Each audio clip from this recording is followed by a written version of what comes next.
હા શેઠ, મને હારો એવો ફોન બતાવી દો. હો શેઠ, હા, આપણે હે ને બજેટમાં કઈ बहुत पैसा है मेरे पास तिजोरियां भर रही हैं ચિંતા જ નથી. બજેટ આપણું ભૂલમ ભૂલ છે. બજેટની ચિંતા જ નથી ને. બજેટ કાંઈ વાંધો નહીં.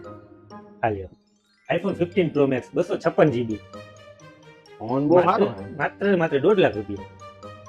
નહીં, ફોન બહુ સારો છે પણ હે ને આમ થોડુંક નીચું રાખો ને તો મજા ન આવે. હા, આ આપણે બજેટમાં કઈ પ્રોબ્લેમ નથી. બજેટમાં કાંઈ પ્રોબ્લેમ ઓકે ઓકે, એક કામ કરશે, આ લઈ જાઓ આઈફોન 13 માત્ર ને માત્ર 30,000 રૂપિયા. કન્ડિશન સારી છે, ફોને સારો છે. કન્ડિશન એક નંબર સર, એમાં જોવું જ ન પડે તમારે.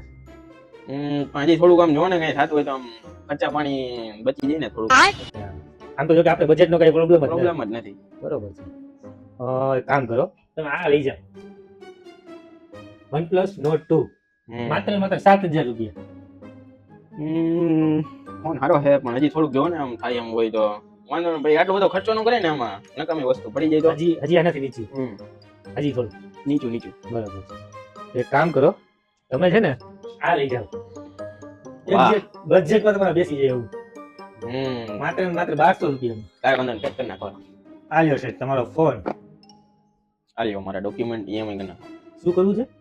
ઈએમઆઈ 1200 રૂપિયાના ફોનમાં EMI? ઈએમઆઈ તો કરવું પડે ને ભાઈ. ભાઈ આ 1200 રૂપિયાનો ફોન છે, 12,000 નો કે 1,20,000 નો નથી. તો ઈએમઆઈ તો થાય ને બધાયમાં. હવે જાણે કહો ચપ્પલ કાઢવું હવે.